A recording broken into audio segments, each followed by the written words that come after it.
leaky toilet. The sequels. A little beyond repair. Ta-da! If any Jeff can fix your cupboard item, replace it. Happy family. Is that us? Hey, here she is. Sign up today at ahs.com. What's more to do? Let's take everything we know about cancer and determine cancer months and some years. Sure, how we feel. Somebody's got an open mic with weird background. You can mute yourself, please.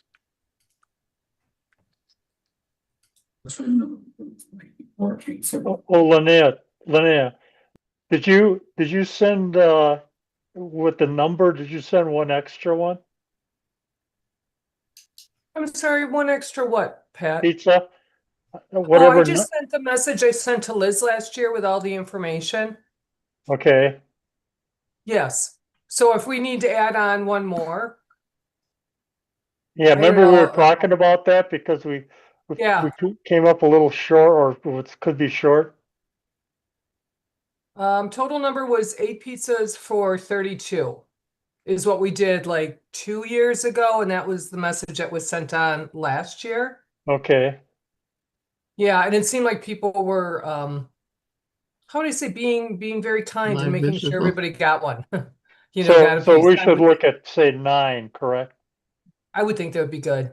Okay. Yeah. Did you get that, Bernard? Yep. Okay. Yep. The only other suggestion I would have for the pizza is the church has huge, wonderful garbage bins, but we don't have garbage bags that are that big. So either we buy big garbage cans or we just bring in, and I think Bernard, in the case I gave you, I had just black garbage bags. We just use our own and not worry about trying to replace the churches. If that makes sense. We've never had bags to replace the church.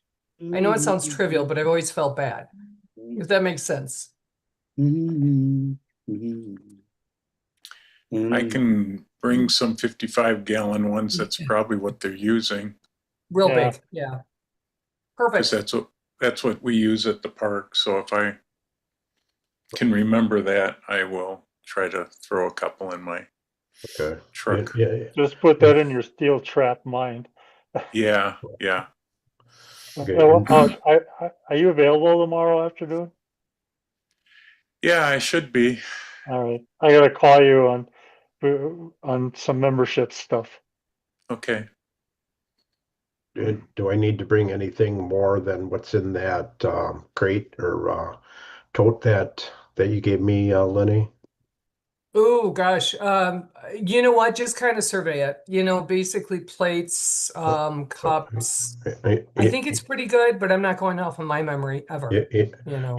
Yeah. Okay. So I'll just look for like plates, napkins, and cups. Yeah, and like possibly forks, desserts, and I think that might be in there. What I could do is I could buy the soda again this year too, again for everyone.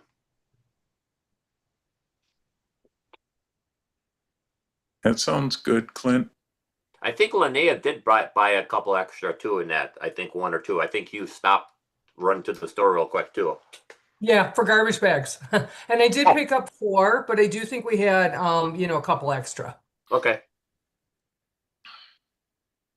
I mean, if you want to use smaller garbage bags, I just had 110 of the trash kind for indoor garbage cans sent to me today. I paid for them, don't worry. I mean, it's not like I'm on a trash bag of the month club, but I could just bring some smaller ones too, because how much garbage do we generate? Oh, I would bet we'd fill up a 55 More than I gallon. think. Oh yeah, we have. Yeah. We filled up 55. We got enough plates and boxes. We got them at the park and have plenty of extras. Okay. So I'll just throw a couple in my truck when I'm there next. So. Okay. All right. Elizabeth, you ready? I think so. Ready, willing, and able? Ready. partially able. Oh, what's wrong with that? All right, no, stop All that. right. She doesn't like to be on screen. All right, so welcome to the November meeting. As usual, seems to be a lot going on. Ellen, I see that it looks like you tried the link I sent you and it didn't work. Did you fill that in? In my from the president? Because I gave a link and it says oh, yes, yes. I tried the link and it took me and said this article cannot be found. So but that's I don't usually understand. All right, hang on. So I'm gonna do this. I just want to make sure. I just went back to the email I sent you, and I was able to open that link. So I'm gonna just put it in the chat. So hold on, copy link. Okay. Because I usually test them beforehand and it took me to the right website, but it said it could not find that particular, and it was already Thursday morning, I think, and I didn't know how to, I didn't want to get a hold of you and make it later and later. Yeah, because I just tried it from, but now I can't figure out. From that link from the email. See, and I copy and paste it and then add it as a hyperlink. So, and it was a long one, really long, so I don't know if things get lost in translation. Could be. All right. So in my From the President was an article about holiday lights, and it had some really fun ideas to try with holiday lights. So I put the link in the chat right now if anyone wants to see if they can get there.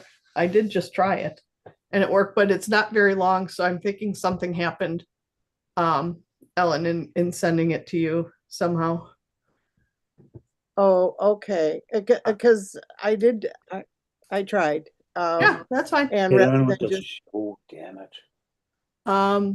Yeah. All right. But so the link, if you're interested in fun things to try to do with holiday lights, is in the chat. Check it out. It's actually from the national parks. Another big thing that was going on in the last month was Karen. Is Karen a member of the club? Karen Gersandi? Yeah. Okay. So she apparently took over the rec center images, and she put a couple up already. They actually redid the display. It's a very nice display. And she is looking for pictures. And let's see. So down on page, I don't know, 7 are the specifications for putting prints into the rec department. She gave some ideas for 2026 of themes. Some of them are open, some of them have specific themes, recommendations for sizes, etc. She is looking for images right away for December, and she needs them by Thanksgiving. Her phone number is on page 7, as well as her address where they would have to be. So all kinds of information out there about the rec center, and a picture of what it now looks like for the display. So if you're interested in hanging pictures or one really large picture, check out page 7 and get in touch with Karen. She will be at the December meeting and will have paperwork and side up and that kind of stuff for next year. Let's see. I don't really want to read the entire newsletter to you because it's so awesome. I'm sure you're all reading it yourself. So there's not much else. We do have, do we have our November 22nd is a folk fair field trip. So keep that in mind. But we've got a lot. Oh, dues. If you haven't paid your dues, they were due by today. I was the last minute person yesterday, panicking because it wasn't working, but it worked. It was me, user error. But get your dues in before Pat calls Jeff tomorrow, and you get dropped. So we have a lot of photo sharing to do. And we have show and tells. We have the President's Challenge, and then we also have image processing. And several of us took one of two or maybe both images that Jeff sent and edited them, kind of more of a basic. We've done a lot of extreme editing and complicated editing, but this was kind of more of a very basic beginner kind of editing. I don't want to say beginner, but more basic editing to look at. So do we want to start with the Let's do well, I got a couple things. okay, oh, that's right. We gotta do Wacko and PSA too. Well, yeah, we got those two. There's not too much going on with that. But one of the things we wanted to show was the PSA Club showcase entries, just so everybody could see them. So let me show those first so I can get that out of off my system. I think that's going to go to that screen because that's where it was before. Elizabeth, I just tried the link from the chat and it worked, but it kicked me off of Zoom. I have major internet issues once in a while, so I had to rejoin the meeting. So I will take a look at it, but it worked from the one that you put into that into the chat, but now I can't see the chat because I had to I should just give up. Yeah, that's fine. Anyone who's interested can grab it off the chat. Okay, so these are the 7 images that we entered into the PSA Club showcase, which we will be judging in January. This one is by Roger Krill. This one by Ian Dickman. This one by, right, this is yours, Ken, right? Yeah. Yes. This is Jeff Ewig's. We picked one from Jesse Buchholz. This one's mine.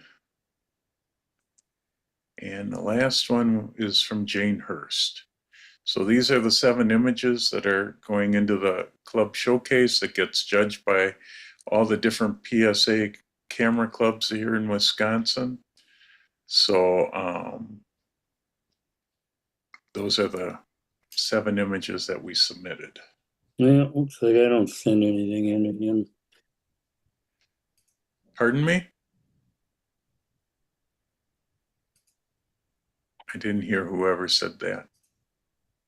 Okay. I don't think they were talking. Accidentally unmuted. Yeah. I don't know. I thought I was getting everybody muted here that. But oh well.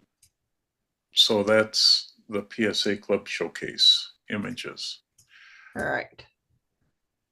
We'll do I think we should do show and tell first because the image processing will take most of the time period. Correct. So all right. I don't remember who's up for that tonight. Patty and Jane are on for tonight. So ladies, whoever would like to go first. I don't mind going. Am I muted or not? Hold on. Nope, you're okay. Okay. I have no idea what I'm doing. Yeah, I can go first. I don't mind. But I'm doing something different because I thought I had it on my thumb drive and I was having computer issues in the on my main computer. So I'm just on Flickr, and I'll just have to go through Flickr. So let's share. And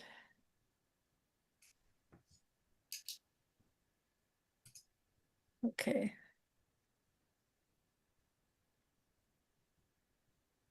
Okay, can you see the dragon eggs? Yep. Okay, so I'm just showing pictures that I took at the Old Falls Village. They had the Renaissance Fair and whatever the one was right before that one. They were kind of similar. And we had Renaissance Fair and Pirate Fest. Yeah, that's it. So, okay, so we have dragon eggs, and then I don't know how this is going to work with a. Okay, then I like taking like little shots of interesting things that they sell. These are canes. I like the cobra. It's cool. And let's see.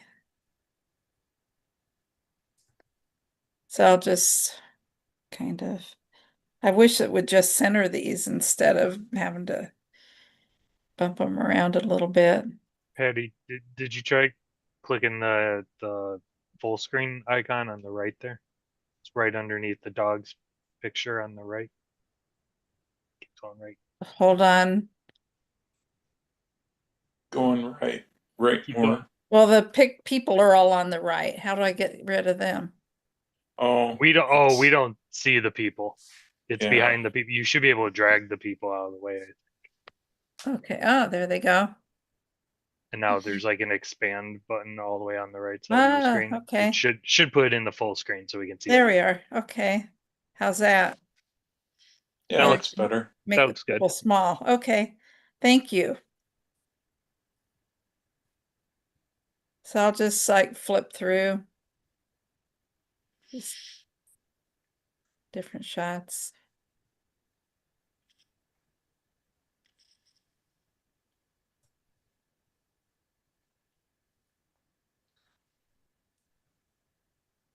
And of course, I'm not consistent with my black and white. I use different finishes and stuff, just whatever I think complements the photograph, but they're not consistent. So they had a falcon, which was really cool.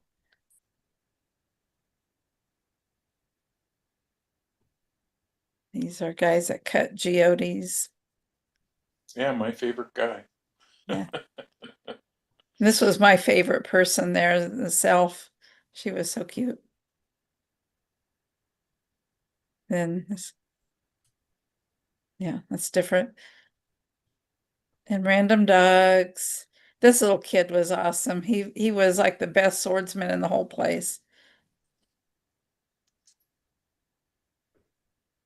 This guy, I think, was overcompensating.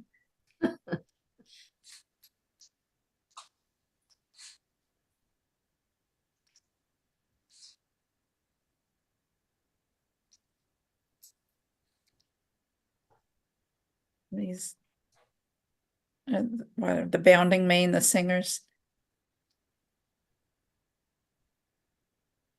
Puppets. People. There's anything that's got color and signage, and this kid I chased around all over the place because he was interesting. That was my lunch. Then they had the jousting.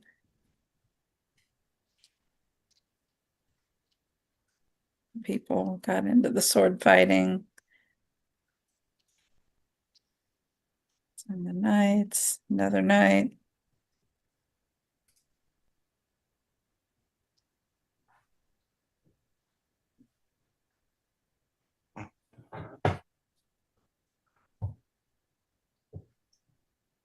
Winners and losers. This is probably my favorite picture I took. It reminds me so much of John Malkovich.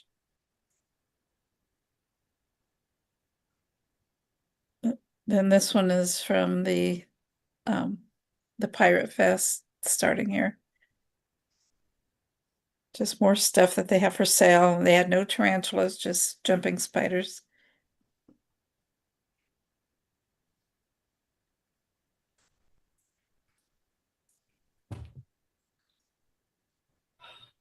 Got to go behind the scenes and take pictures of the treasure chest. This little girl is cute.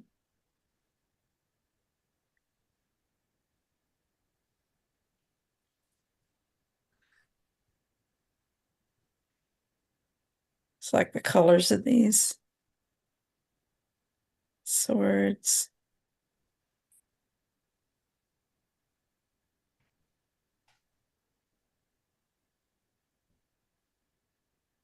Pirate.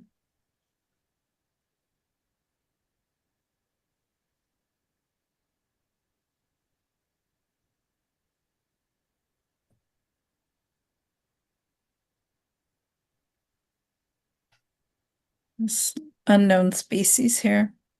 So cute.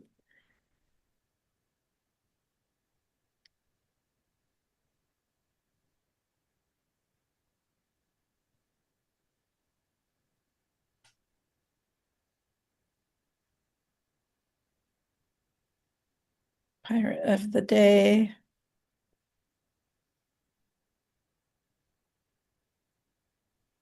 Okay, and that's it. How do I get? A lot of really nice people shots, Patty. Oh, thank you. Yeah, I enjoy seeing them because since I didn't go, makes me want to go next year now. Yeah, it's not far to drive. It's a lot easier to get to than Kenosha. Yeah, And a lot less expensive. less expensive and less crowded. We're only going to have one this next year. We're not sure if it's going to be Pirate Fest or just a regular Renaissance fair.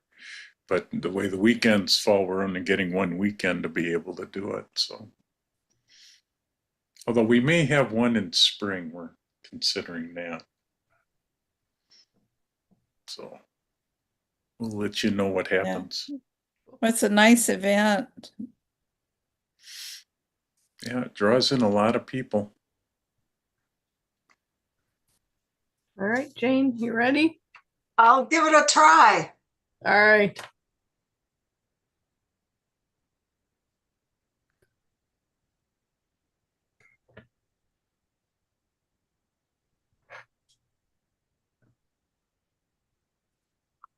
Okay.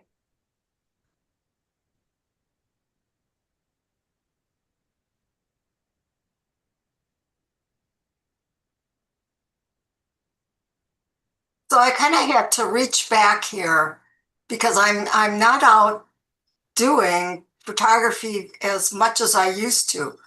But you know, I really enjoyed Ian Plant because he talked about making your pictures meaningful. And so my favorites are fog, trees, and snow. So this picture is way old, but it's still is one of my favorites. I like it. I like that lone tree. I like the fog. I like the branches on the tree. You can tell how old this one is because it's from 2010. And I should say that all these photos are probably within, except for the very two at the end, are within like 5 miles of my house. So, you know, that's my stomping grounds is probably within this 5 miles. If it's snowing out or it's foggy out, you know, I'll get in the car and I'll go. So this is on Cedar Creek Road, a little west of Y. This is on Sherman, again, a little west of Y. And I have to say that most of the time I don't plan what I'm going to photograph, but I had been out in the morning and we had this glaze on the snow. And then that evening, I could see that there was color in the sunset. So I ran down to Sherman and I remembered these trees, and sure enough, there was this glaze on that snow.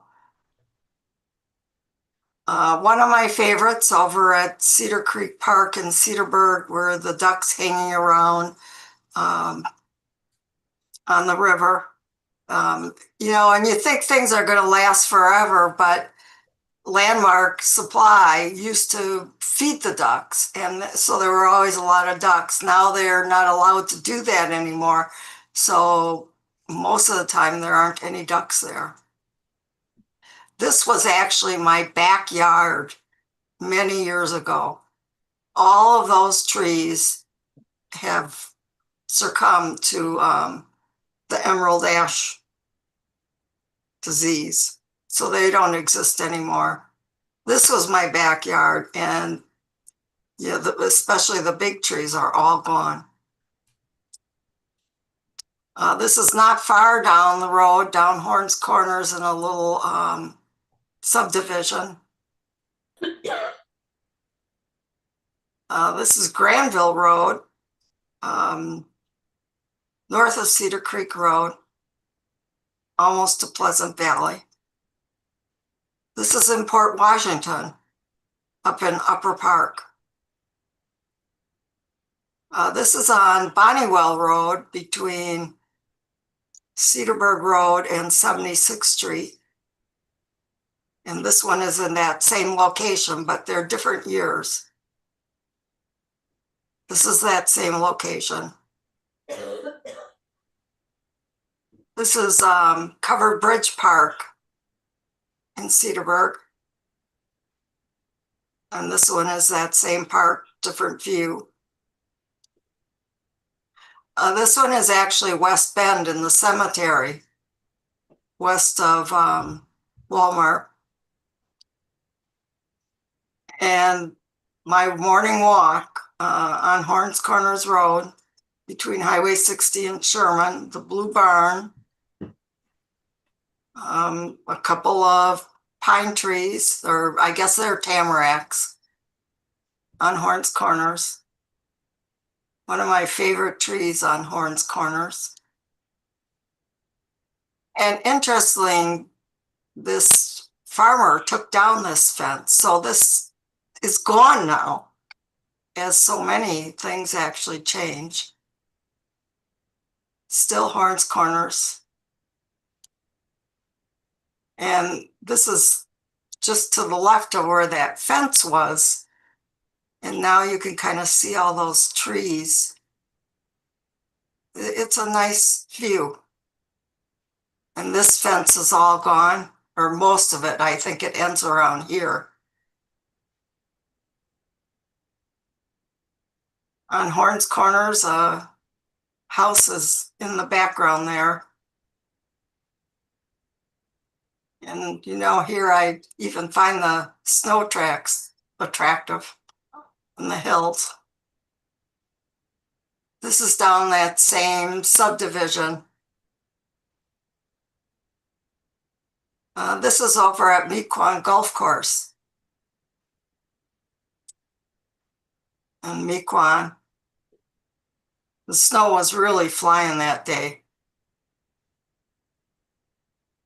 This is probably not the same day. I've been there fairly often. Now this is actually down near Dodgeville, and it's from many years ago. It was cold and windy. And this is at Blue Mound State Park, where there was some hoarfrost. So that's what I have. I really like those. But I like trees and fog. Yeah, they're a good subject. I have one big tree in front of my house, Jane, that provides all my shade. And is kind of dying, and I had a tree guy here, and it took him 2 seconds to see emerald ash borer, and the whole thing Oh. has to come down. Yeah. So I understand.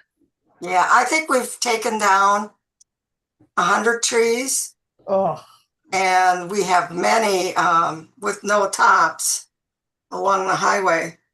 yeah. Sorry, I'm gonna find the ball. The dog lost it. Yeah, the landscape of Wisconsin's changed. Yep. That is true. All right. Jeff, do you want to do President Challenge quick? Well, I only had gotten one image. I can show that one. I sent you, so you were on an email from Bernard that had some, and then I sent you forwarded one to you as I didn't well. get the one from Bernard. Oh, I even checked to make sure you were on it. Well, it seems I'm either having problems getting everybody's email, or a lot of other people are having problems, because Ken's having the same problem.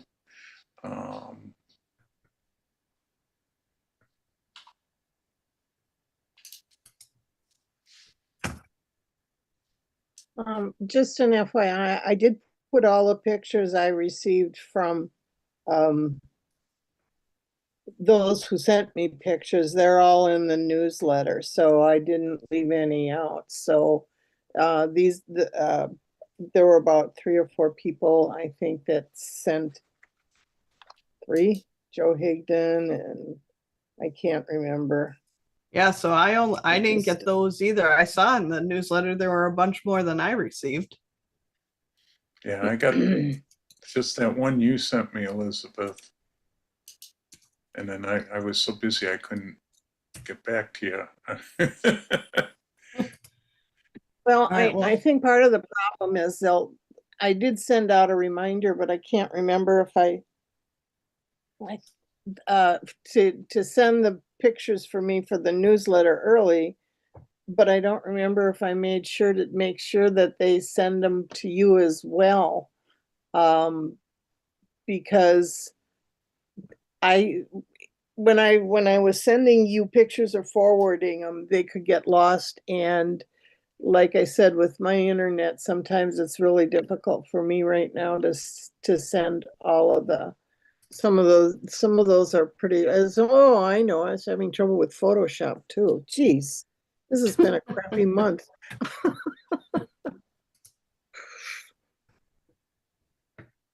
Yeah, I don't see anything. Actually,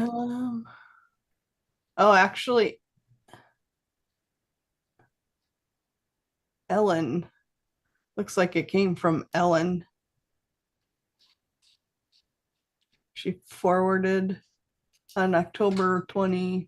Well, let me take a look. I did not forward any whimsical pictures this time. So, all right. Sorry, everyone. Bernard sent pictures to you and me on October 25th at 7:24. Oh, you were first, Ellen. I'm sorry. You sent Jeff an email and copied me about the President's Challenge. And then Bernard replied to that just to me. And I saw Jeff's name and just assumed he sent them. Sorry, Bernard. My fault. They're in the newsletter. They are in the newsletter. They're more permanent if you keep the newsletter. Or not. Good, and I'm not going completely bonkers, You're which not. wouldn't be too new. No, You're no, not. and Joe sent a folder, and I really don't like dealing with folders because they can be so clumsy and take forever to open, and sometimes I don't know if I get the right things, and they're from a whole listing of other things. So if anybody sends pictures, it would be nice if you just sent the individually. You can send 4 or 5 whatever at a time, but I have trouble dealing with folders within folders within folders within folders. So. All right. So, So- okay, so we can move on from that, I Can I guess. just ask a question about the folk fair? Yep. Is there a time on that yet, or? Cause I got an email. Is somebody from- running from it?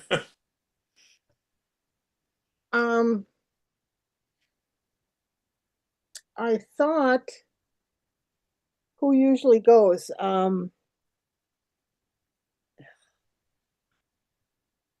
John Wiley, I think. Sorry, my brain's just not functioning well. I thought John Wiley usually went to that, so I don't know who brought it up.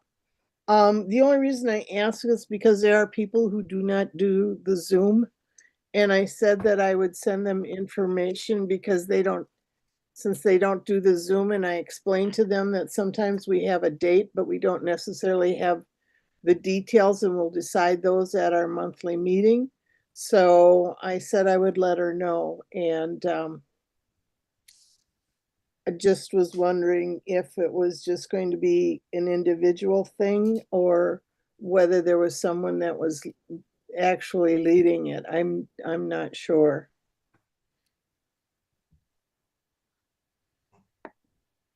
Is John here? Yeah, I haven't been Hiding? in a couple of years down there, so So Okay. we sort of need somebody to run it that's going to be going. yeah. That's a great place. I enjoy going there and shooting people, but I've been too busy. What is the date on that? November November 22nd. 20, yeah.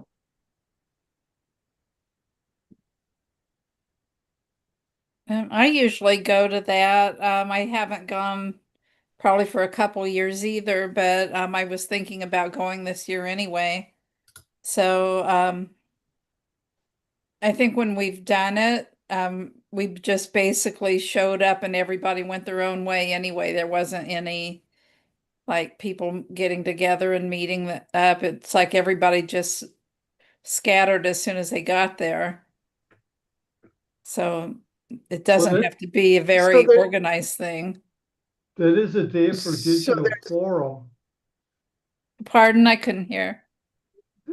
There is Oh. digital forum on that day. So I would suggest we maybe do it in the afternoon, like 1 o'clock or something.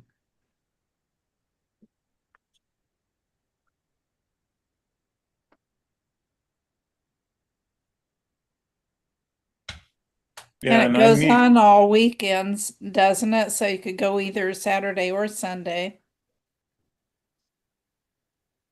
and I could use the location and the time and any information because I can't put anything on the Wacko on our website because I have no idea where it is or when it's going to be or any of that. And there isn't anything in the newsletter that really says too much. No, we have a date. That's about it. Yeah. And Well, that I can collect all that information and send it to, do you want me to send it to you, Ellen, or who should I send it to? well, if you send it to me, I have whatever last year's list of members, so I do have a membership list, but I will have to update that pending the discussion between Pat and Jeff tomorrow. So I can send it out. I can send it out to everyone if you send it to me. Well, and I can send it out, but I need the information as well. Plus, I need the information for the website. So Isn't that send it to usually both held of at us. State Fair? Yeah, it's at the state fairgrounds. I just posted a link in the chat.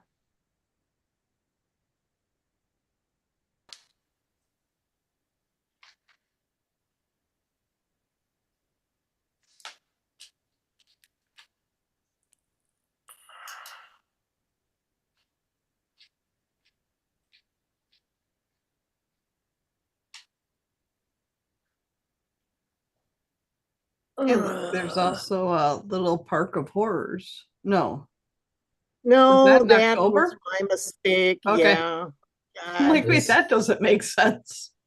No, when you get interrupted, it's hard to remember where you were last and things get stuck in the wrong place at the wrong time. Do we have anybody that's interested in going? Well, that would be a good question to ask. Is this the one, the holiday folk fair at State Fair Park? Yes. Yeah. Yes. It's Friday through Sunday, Saturdays 10 to 9. Celebrate the culture of traditional music. I'd probably go for myself. And they got great food. Oh, the Because all food's the the best. all the churches, ethnic churches come in and make food and so you can really take pictures and eat food. That's a great combination. Do you want to post at least a time for everybody, or is this just a totally on your own sort of thing?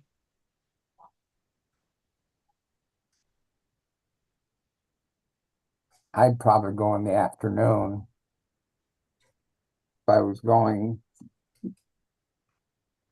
because they have some of the better shows later in the day. Well, so far, it sounds like we just have one person going, which is Yeah. John. And On me. sorry, Patty was interested. So we have two people. Well, I may go too but I would go in the afternoon. Yeah.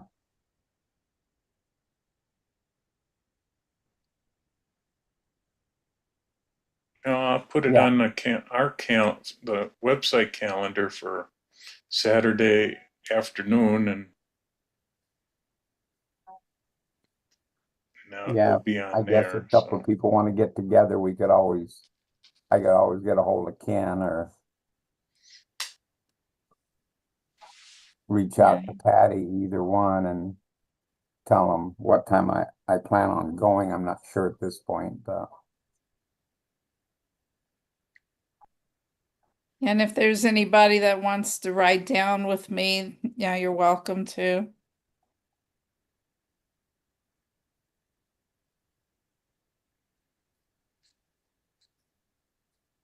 Okay.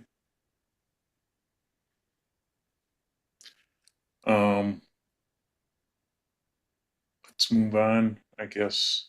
I'll just give a quick wacko report, although we just finished the competition last weekend. We had 25 entrants, 331 images. Jerry Emmerich won Best of Show with I think, what was it, a couple of bears and fish. Orangutans. Oh, was it? Oh, that's right. It was the orangutans. He had so many good images. It's hard to remember. I haven't looked at them since the competition. So it will be on the website in a few days, although if you want to watch the final judging, that is on the YouTube channel. And so is the slideshow of the HMs and winners. And I believe, Ken, you have them all set so that they can review their images on the uploader, right? Yes. PSA and Ellen, for PSA, you can stop bothering Brian about it. Okay, I will. Because I heard, yeah. He's not really connected with it anymore. Well, Okay. he's connected with it. He's still a member of chapter, but he doesn't get the information like I Okay. do. I will leave him alone. Yeah. And if nothing else, we can always get it from Roger, because Roger's the vice chair. So if nothing else, he can give you the information because he knows probably more than I do. He probably doesn't know that, but so but the next one is coming up in November. And our guest speakers is Joe and Marie Rakosi talking about postcard photography, since the chapter is starting a postcard competition amongst themselves. Anybody can join the chapter. It's $5 and some odd cents, but you also need to be a member of the National PSA organization to be able to join and be involved in chapter stuff. So we have a number of good speakers this season. So, and I can't remember them off the top of my head, even though I'm the one that got them all. So we'll bring them up as they come. The next November and then January meeting in March and May. So that's about it for those two groups' announcements. Yeah, just if I may, Youth Showcase finished the competition for 2025, and there's a video up there on the main PSA website where you can go under Youth Showcase, and you can see the program that shows all the acceptance as well as the winners. So it's a lot of great photos were introduced, both prints and digital images. So if you want to see what the kids are doing, go up there and take a look and get challenged, by their creativity. Just thought I'd mention that. Thank you. Yeah. Yeah, I'm not involved with that, so I don't know anything about no. That's the one thing Brian does do. He puts the slideshow together. He does a great job with it. So. All right. Are we ready to start with the Sure. So I sent out two different raw images. One of a lily at Chicago Botanical Garden and one from the Smoky Mountains. Does somebody want to go first? I can go first. Okay. All Whoever right. said that. I said it, Jim Bauer. Yeah. Took me a while to find your picture.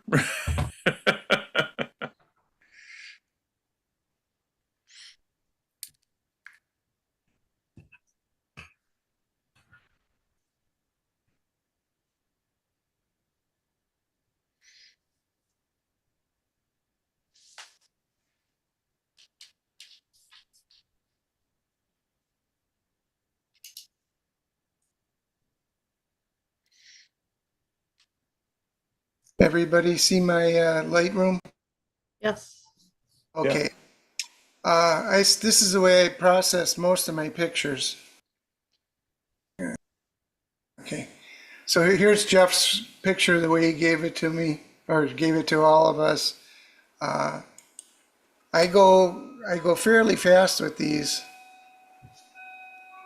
Oh, there we go. All right, so I just made a virtual copy, so I got another one to work with. Come on here. Oh, there it is. Develop. Okay. I start out by taking the pictures into Lightroom here, and I hit the auto button. It gets me started on the pictures. It's a great step, and from there, I take a look at my histogram, and I'll look at that and I see I got highlights are a little strong. I'll bring them down, bring the exposure down a little bit. I'll come over to my highlights and bring them down a little bit more, and so that it's not so bright. I'll bring up my shadows a little bit, just enough. Just kind of working in the histogram. Trying to stay inside. I don't do a lot of heavy processing at first. I'll get my first one done. I'll add some saturation. Jeff likes that. I'm looking at now. I kind of glanced back at it and I'm thinking the exposure just to me looks a little strong. So I'm going to bring it down a little bit. One of the other things I'd like to see a little bit different, in this case, I felt that if I warmed the shot up just a little bit, I like the warmth of this one. That is pretty much what I'll do with a group of pictures. Now, when I shoot shots, I'll have 4 or 5 of this very same shot, slightly different angles. What I'll do is I'll process one like this, and then I'll go in and I'll select all of them in that shot. There could be 6 or 7 of them, and I'll apply these settings to them.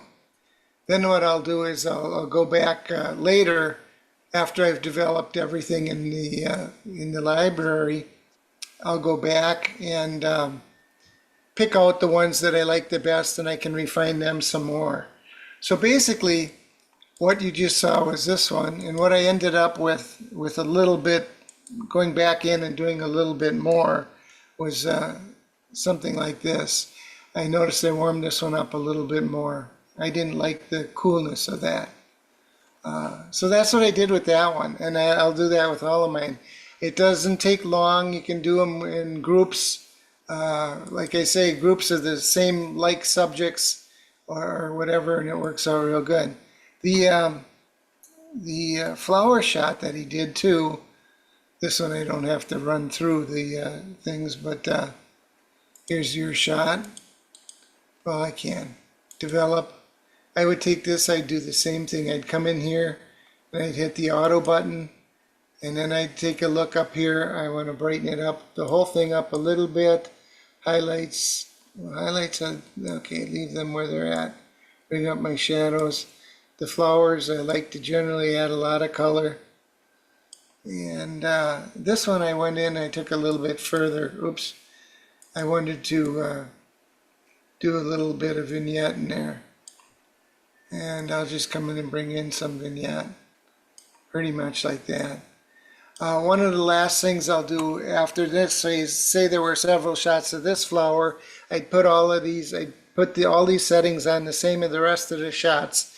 And then when I come back and compare them, then I can come in and I'll look at these, and at that point I'll do a little pixel peeking to see if, and there really isn't much, there's no noise in here.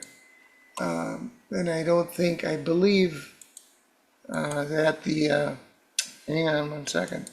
I believe there was a little noise in this one when I zoomed in. No. Okay, no, you did really well with that. So there, at that point, I would apply the noise settings. I'd come in and do some noise settings over there. But that's pretty much how I do them, and that's how I did yours. So the flower one came out really nice also. So like that. So anyway, oops. Okay, let's get out of here. Okay. So that's all I did. Thank you. Great. Thanks, Jim. Thank you. Skip.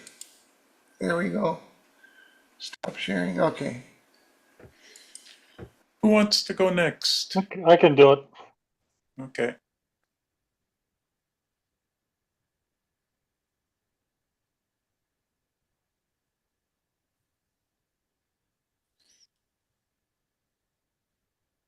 Okay.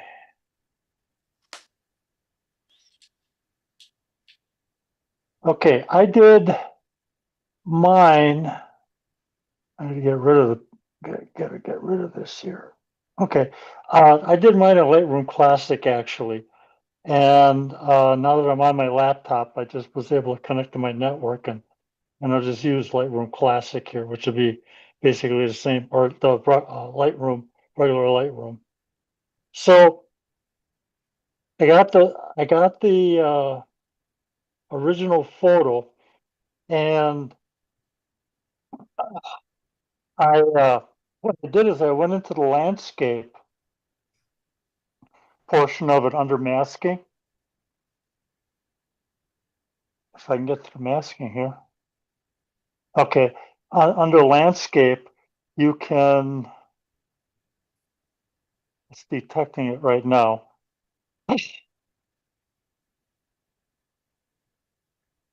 You can hit different areas of the photo. It'll automatically mask it for you if you want. And that's basically what I did a lot with this here, because to me, this area here was a little bright. I didn't want to take down the brightness globally because of the trees back here. So I worked on each piece of this to get what I wanted. And then I took it into the old Nick or DxO, and I added some brilliance and warmth and a little detail to it. And the final photo is this one I came up with. I also took this photo and you can see the difference. I kind of, to me, this looked like it was, and it probably wasn't, but to me, it just looked like it was off, like it was running downhill. So I kind of felt I straightened it a little bit. But what I was able to do here with the fixed up one was, I'll close this mask. Let me put this on full page too. Was brighten up the trees, and so they had some color and depth in them. And then plus, because the rocks here were a piece of it too, that had some nice color in it. And then of course, then the gold stands out a little bit more too, along with the side here. So I think I add a little saturation to it in honor of Jeff, and maybe I turn up the variance just a little bit. So that was that one. Now the lily started out like this. I basically did this one in Lightroom, and I did the auto to adjust it, and I kind of like that. But then what I ended up doing was I did a mask, and I darkened the background a little bit, because to me, in this one here, it draws the background draws away from the flower to me, kind of fades the colors. And I think the big thing in this picture, of course, is the purple lily with the yellow center. So what I did was I enhanced the yellow a little bit with masking it. And then with this here, with the purple, I was able to turn up the vibrance on it, or luminous a little bit on it, and add a little bit more color to it. Not too much, because otherwise this starts to turn white in here. But I wanted more of the purple to be showing in a darker background so that the lily itself really popped. And that was just basically done in Lightroom.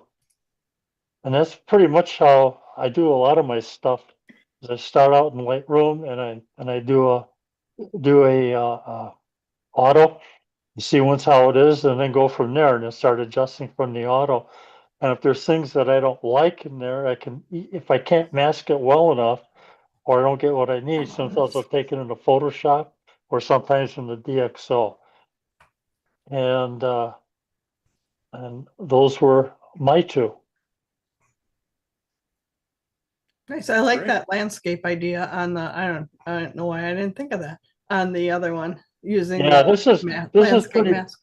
I watch Matt Kostowski a lot, and when new stuff comes out, and he's been showing a lot of this Yeah. with the landscape. I got some videos by him too, that he works on a lot of this way with the landscape, and it's really nice because then you can do these sections and you don't disrupt the other ones, because light is not the same all over the place. Yeah, I like how the trees lightened up. Yeah. All right, let's see. I gotta go back to Zoom here. All right. Here's my Zoom.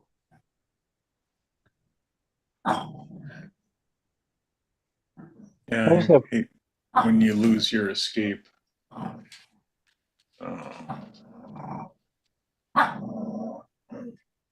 Okay, there should be a stop sharing here, right?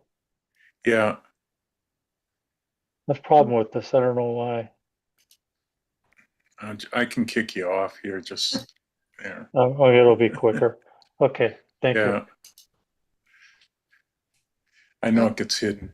I can go do mine. I only did one. Sure, if you want to do yours, Elizabeth, that's fine. Stop. Can you all hear her barking, or is she, or no? Oh, a little bit. Stop that. I'm surprised it hasn't woken up my dog, but he's sound asleep. Let's so. see. Allow Zoom Workplace to share your screen. Open system settings. Apparently, Oh. I have to. And there's some security settings. Oh, you there have. it is. Okay. Oh, come on.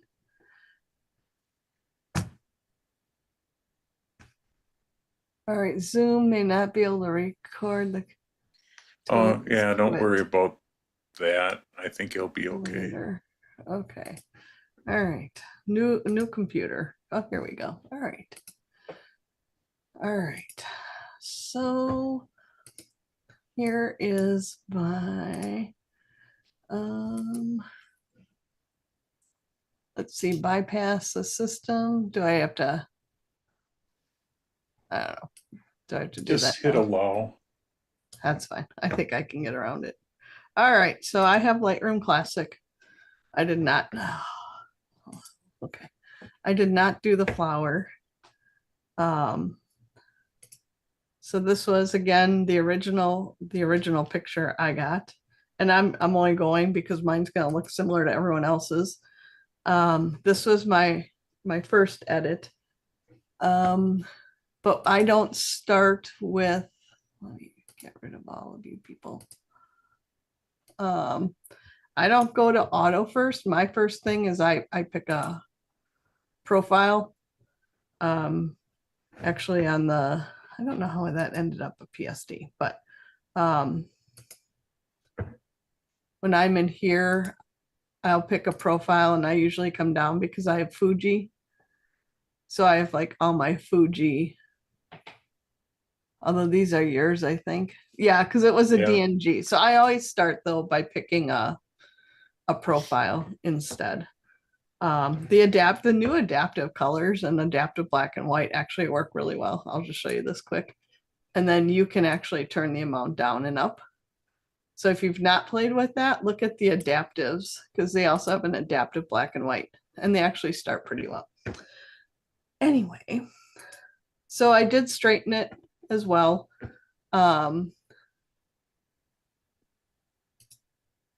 In mine, oh, see, I lost all my edits somehow. Yeah, I decided to try a black and white because I figured everyone would be doing color. And somehow it went over and I lost all my edits. But I actually took and I masked the water, not with the landscape, which would have been the smart thing to do.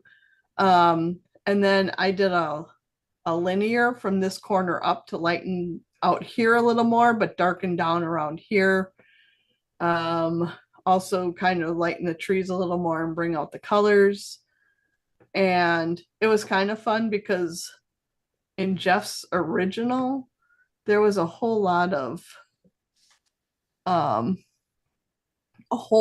water.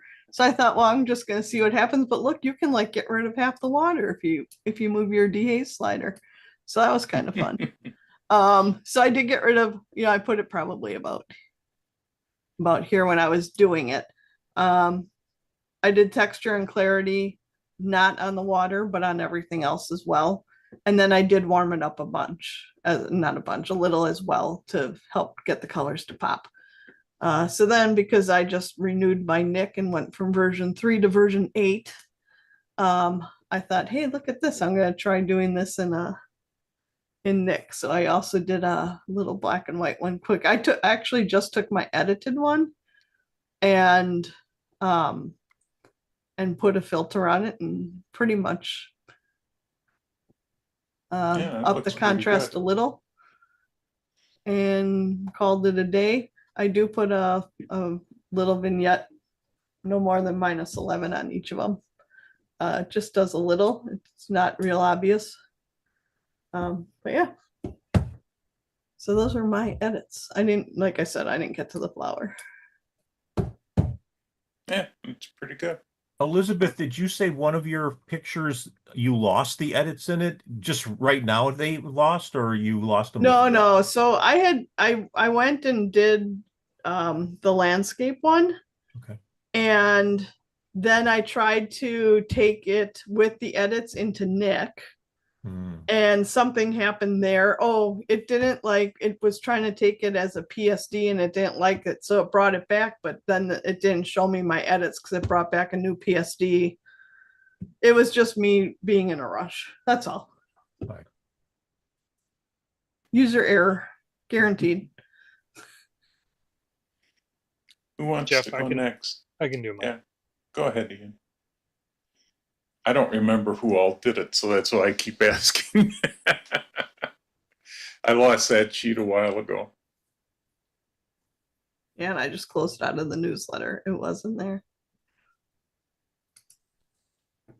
All right, you can see it, right? Yep. Okay, so this was the original image. And I decided to zoom in, crop in quite a bit on it, as you can see, which is something I tend to do a lot on. Usually I use my telephoto, but sometimes I can't get all the way there. But I'm definitely not afraid to crop in. So cropped it really tight. And then basically did similar to what people said, kind of my standard stuff.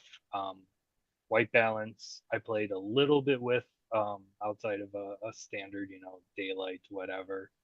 And then dropped the highlights, threw the shadows way up high, just a little bit of black.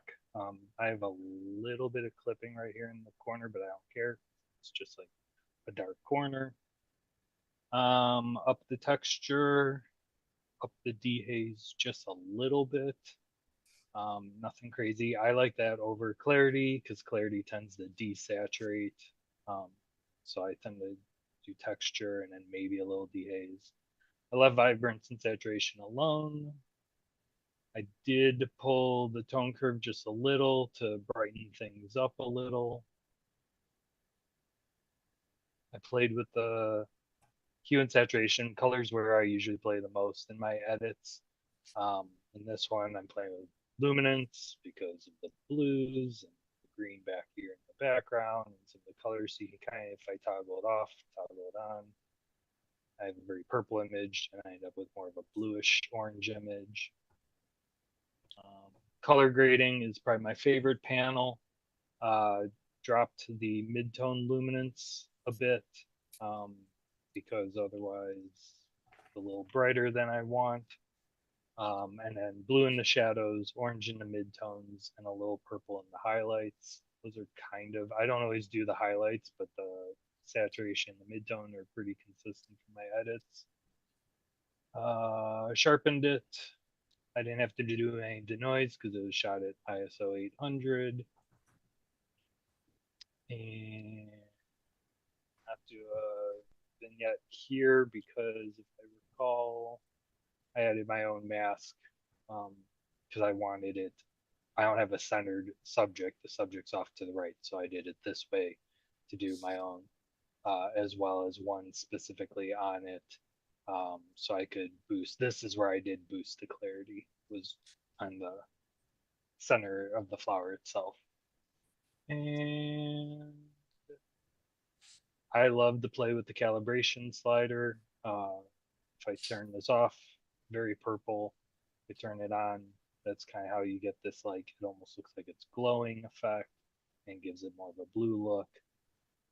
And then the last thing I did was I threw it into Photoshop just to, there's not enough water droplets on this for me to leave the water droplets.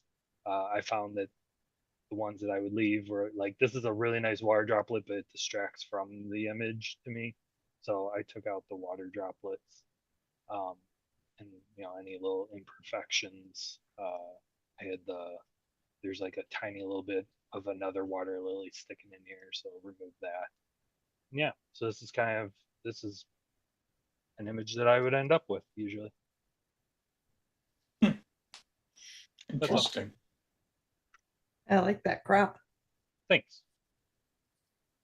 I Yeah, get I never extreme think with of them. cropping like that. I'm all about removing the distractions in mine. So I crop, and I crop a little bit more.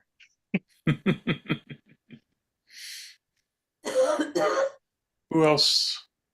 I can go next. Okay, go ahead.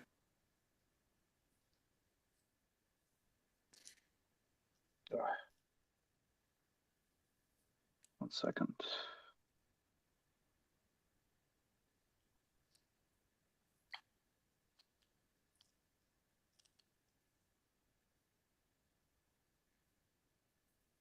Okay. Okay. Do you see my screen? Yep. All right. So this is the original image. I processed both images in Adobe Camera Raw, which I don't use Lightroom, but it's basically the same. Yep. So first, well, because I didn't take this image, so I didn't really know about this image. When I take a picture, I usually kind of have some idea how I want to process it, but in this case, it was completely new for me. So first I was thinking like what I like, what I don't like, what I want to highlight, what I want to hide in this image, where I want the viewer kind of look at. And of course, waterfall is kind of in the center of this image main subject. So that should be a main focus for me. And very nice long exposure with this silky water. So very nice waterfall, not so I think what I wanted to highlight mostly is the waterfall. Now, there are things that I didn't like around it. And do you see how when I move this the cursor? Yes. Yeah, we can see it. Yeah, so I didn't like in the front this crack, like it doesn't add to the image, kind of very close to the edge. So for me, it's kind of like a distraction.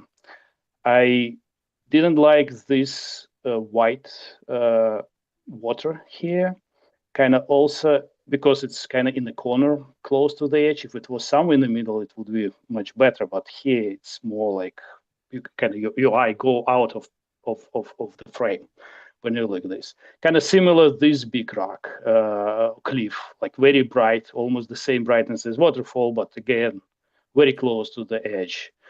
And here also kind of bright spot, like all this stuff is very bright, or relatively bright. So I was thinking, how can I minimize this? Of course, I don't want to completely crop everything out and have just waterfall because it's nice colors. It shows that it's fall. So I wanted to show some surrounding of waterfall, but remove some of the distractions. Also, what I liked is kind of these small leaves, yellow leaves around the waterfall. So this is things that I wanted to kind of a little bit brighten. So when I work on, so this is the processed image. So you see it's cropped a lot. So I removed left side, I removed this water here, I removed the crack here. I didn't remove anything from, oh, actually I removed a little bit of there was a bright piece of another tree, I guess, on this, in this corner. So I removed it a little bit and made it a little bit darker so it doesn't stick out a lot. So when I process, so that was my first thing, to crop it, and also I straightened it because it looked a little bit not balanced or not straight. I don't know, maybe it was just a visual thing, but it kind of looked like if you go here, like this side is higher than this side, so it didn't look very very balanced. So now the waterfall is exactly in the middle, in the center. So the distance from left side and right side is almost about the same.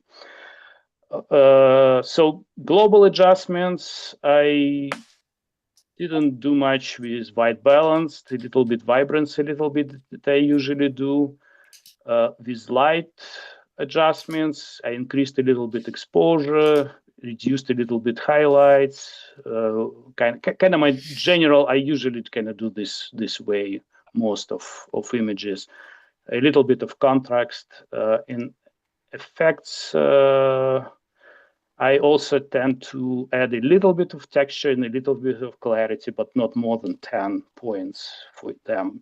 I usually don't touch the haze. In details, it's just kind of standard sharpening where I mask most of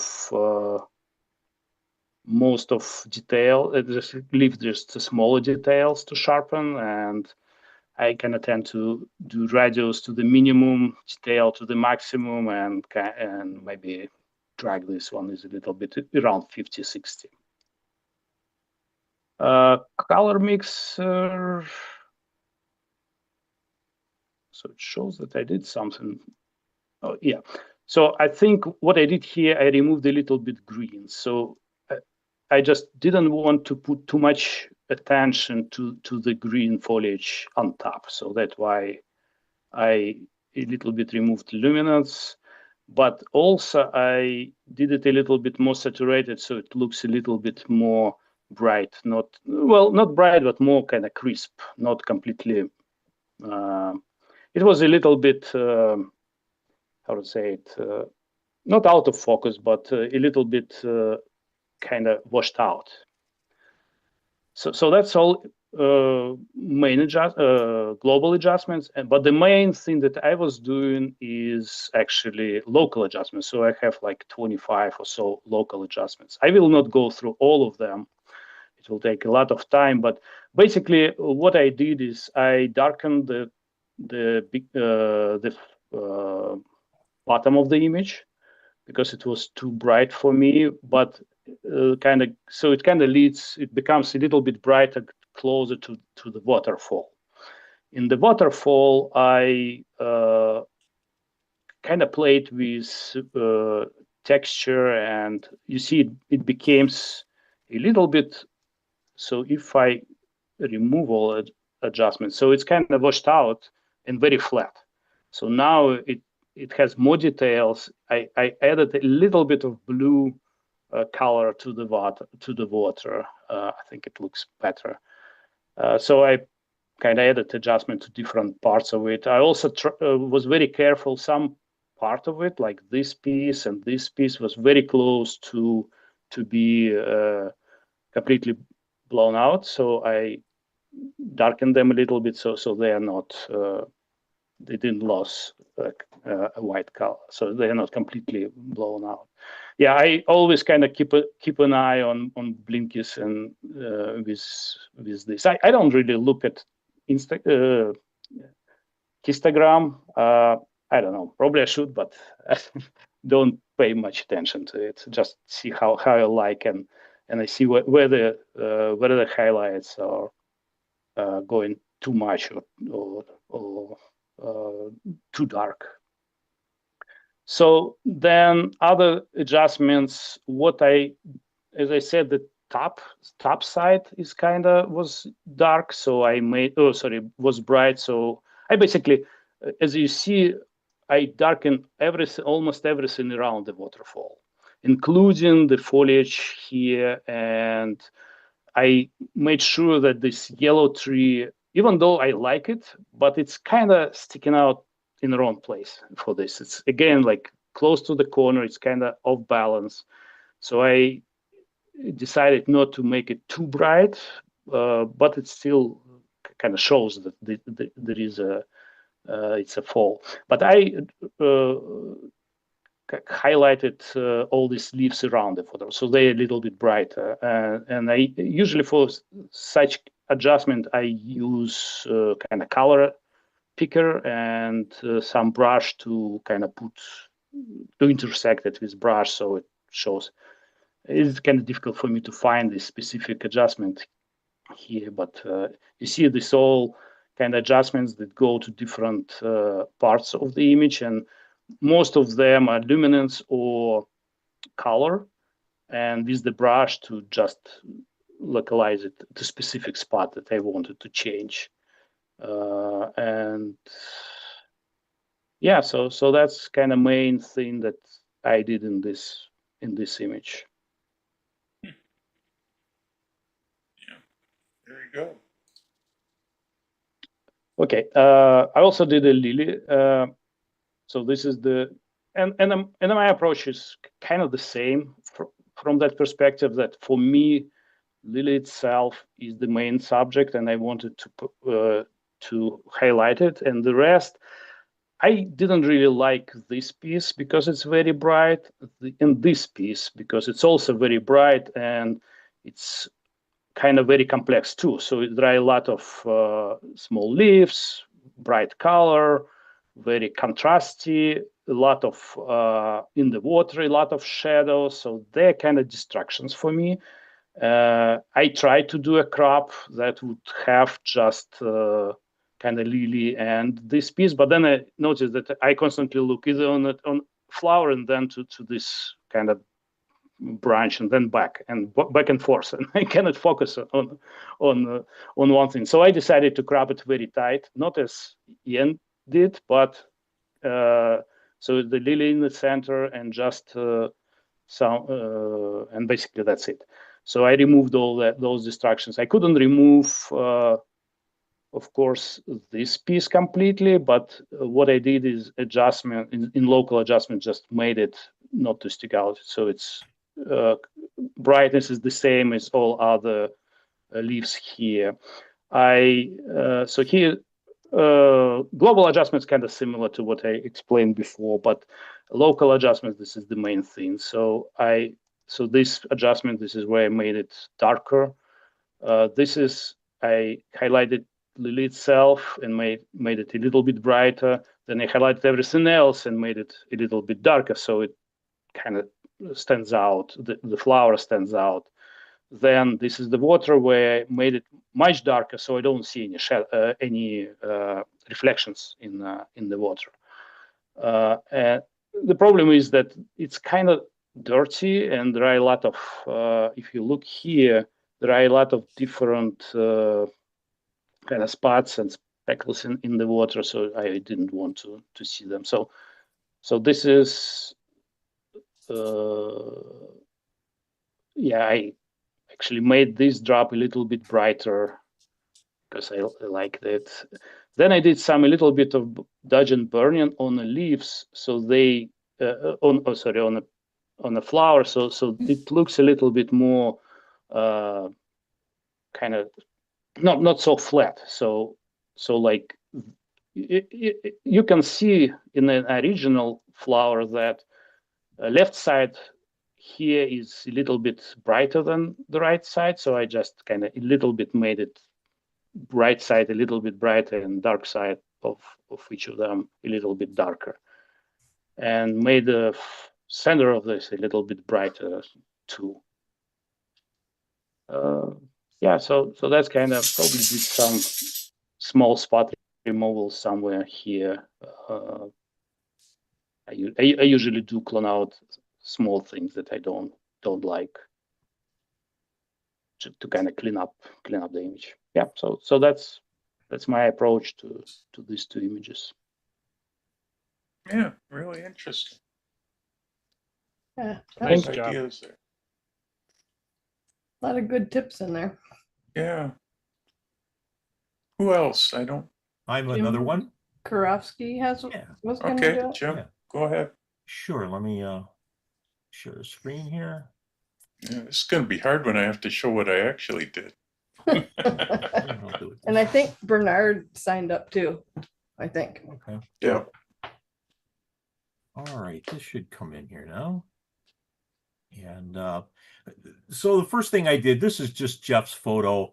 And, again, I know that most of us now that shoot in RAW, we see our pictures very much like this because we're shooting for the brightness, and you don't want the bright stuff to be out of being too bright, because it's much harder to get back brights than it is darks. And I looked at your ISO, boy, it was like 31. That means it's really going to be easy to make sure that the darks were clean. So on this one, sometimes I do the auto thing. Sometimes I'll do the if I'm in a hurry, they have some of the other ways of adjusting brightness. I'll do that. In this one, I just kind of said, well, I'm just going to go ahead and just brighten it up. Let me just see what's here so I can kind of work on it. And like a lot of people were saying, I did notice that this part here was kind of bright for me, and there were some other areas that were bright. This looked a little bit blue to me. So I went and I said, all right, let's just make that a little bit more brown. And I could already start seeing that, yes, this is a fall picture, and you can see in the foliage here a lot more fall. So in this case, because I wanted to make this more of a fall picture, I took this into On1 a little quicker, and I went to a filter that does sort of making things look a little more like fall. And this is sort of where it went to. And I kind of like it, but one of the problems that I noticed that's going on here is when I didn't finish it there. I like to always finish things up when I get back here in the Lightroom. When you get something that has relatively flat light, just like we were talking about with the flower here just a minute ago, where it's nice to use a little dodging and burning, I noticed that I would like to probably do some dodging and burning here, because if you were standing there for real, you would see the depth of these trees. But when you put something on a photograph, you don't see the depth. Number one, you don't have two eyes looking at it, giving you depth. And the colors that a camera captures is different than the way your brain and eyes capture stuff. So I did go into this, and you notice there was a little shift of colors here. What I'm going to do here, let me move this panel out of the way.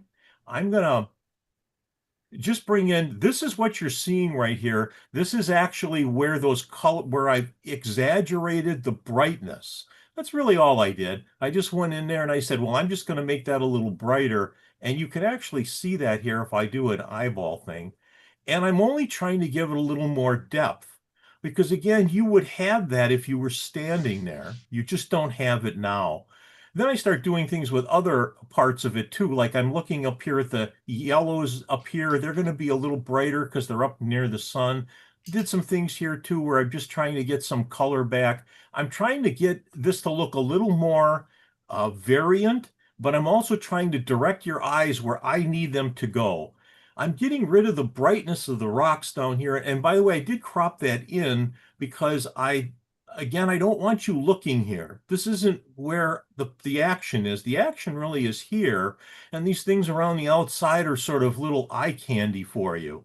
And I had to darken this side as well, because that's another problem where I need to sometimes darken that. Well, then after I had finished all of this, I gotta move you guys again. I went and looked at it again and I thought, boy, I really need to brighten this top up just a little bit more to match the brightness of this bottom part. So after doing all of these different adjustments, again, coming in, these are some of the ones you saw before, but then at the end, I just brightened up that top a little bit to give it a little more contrast. So that's kind of where I ended with this one, just to kind of give it a little more depth to the picture and giving it a little more color and focusing your attention really to the brightest part, which is here. So that's kind of where I ended with that one. This one, this is the original picture that we got. And I too cropped it. I didn't know how far I wanted to crop it. I mean, I looked already that this picture was already shot with, I think, was it a 200? This was already zoomed in, and I didn't know how far I wanted to go in. I didn't know how much leeway we had here. So I went in a little bit and I started looking, okay, where again do I want you to look? I really want you to look in here because this is where the action is. These other things are just eye candy to kind of keep you looking. But the rest of it really wasn't as important to me. So I went in there and I sharpened up these leaves because, again, the texture is nice. It's really good. I like the idea that we have now. This is sort of created a light streak that I put through here and started darkening the rest.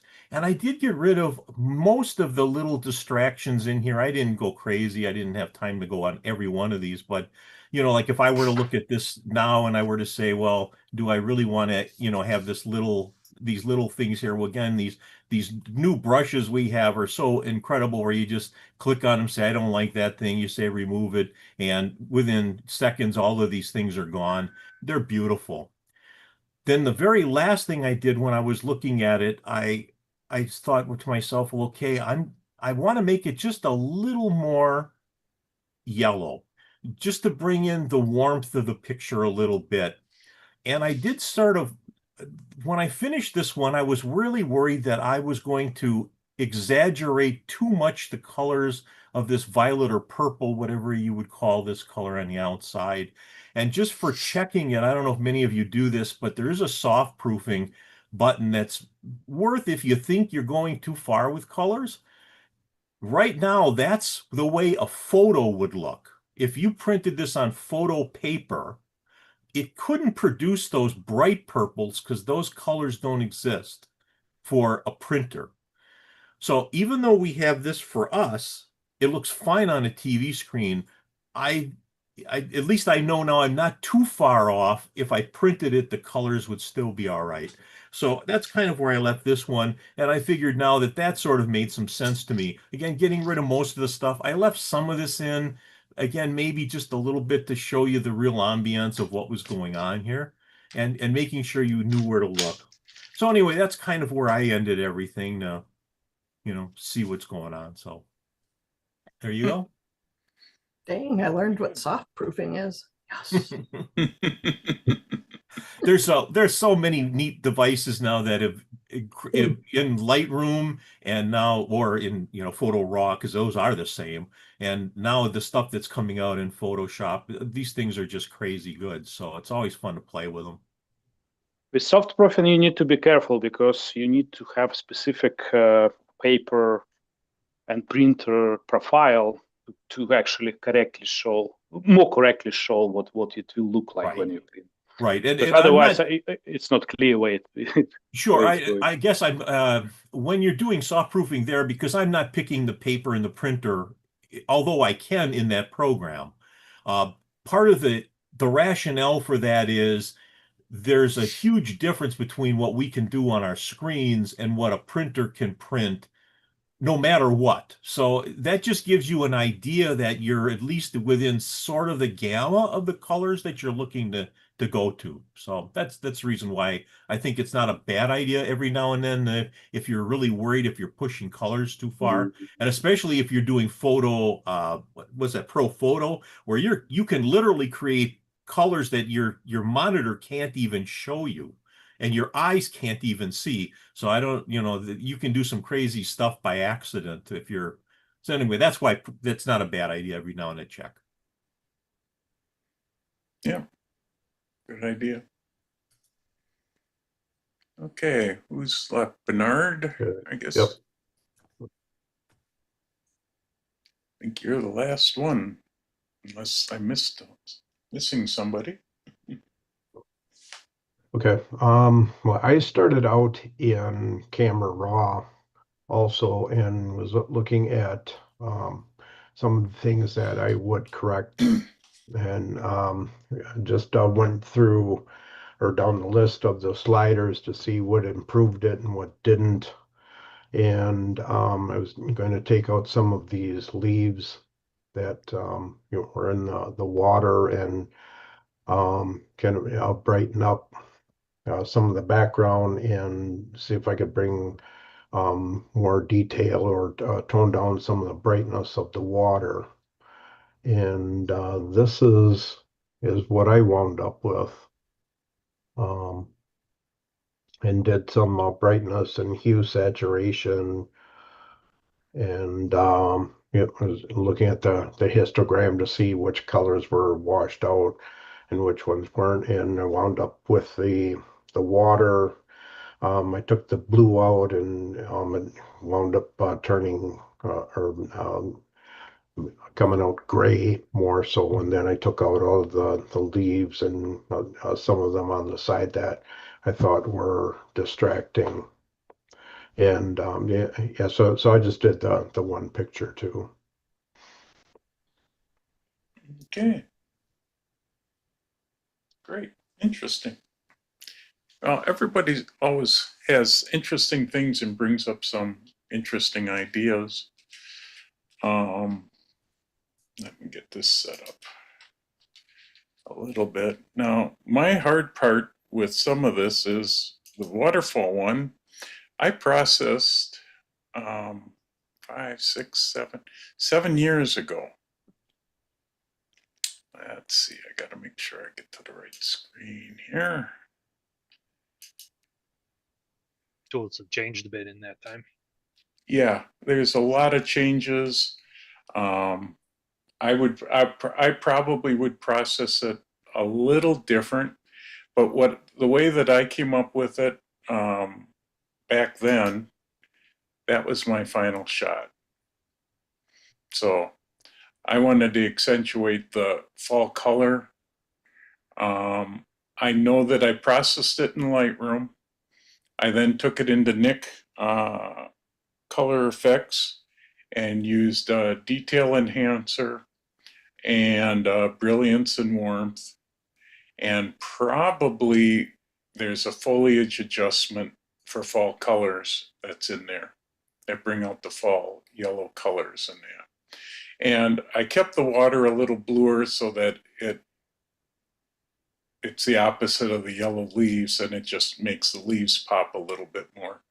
I agreed the stuff on the sides I got rid of, although these days I am cropping at a 16:9 because I show most of my photos at home on a video picture frame that's 16:9. So now I crop just about everything 16:9. This is just the plain Lightroom one, and I find it rather boring, and that's why I usually end up taking it into Nik. So let's see what happens, because this generally doesn't take me too long to do. My camera, I always normally would set the profile at color camera vivid. Nowadays, I'm doing a bit adaptive color, so that definitely brings out a lot of details. I did shoot this on a tripod, but the rock formation that does where the falls does make it look like it's crooked, and so I did end up straightening it out a little bit. And let's see, since I'm doing it for what I do today, I also do 16:9. As you saw, I did crop in from the sides because I didn't like all the rock and some of this water. I think I would probably go more like this today. I don't like that. I like the yellow trees in the background, so I might just end up doing this instead, because I like the water going off into the corner. I don't mind this quite as much. I would probably fool with it a little bit more. I would warm it up a bit, which helps the leaves pop. I normally then go to my whites and bring them, stretch everything out to get a better contrast. And I don't mind losing a little bit of the darks. I normally go up on texture and clarity. I don't fool with dehaze. Everybody knows I like vibrance, but I actually don't do the vibrance in that in here.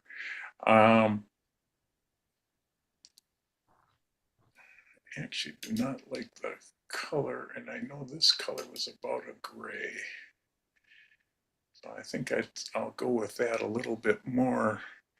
These days, I like to use point color a little bit more, and I would probably go into here and bring the greens into the yellows. And then probably up the variance a little more. Come on, I need more range.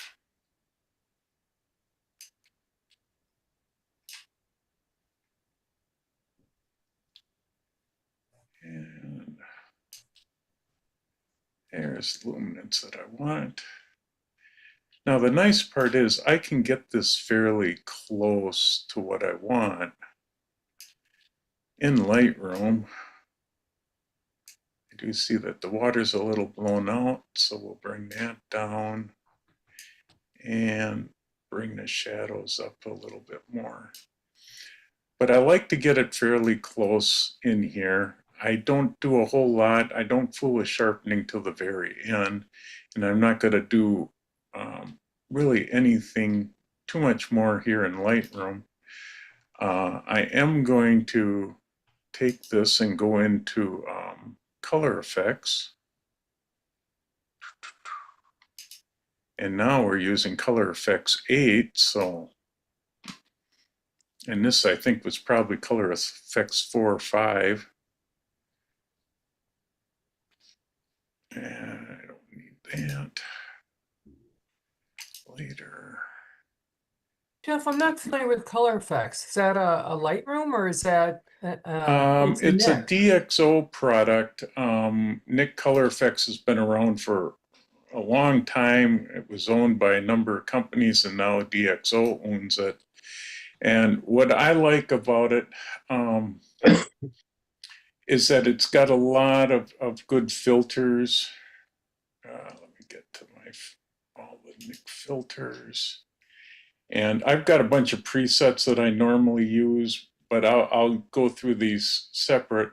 First one I always go to is Detail Extractor.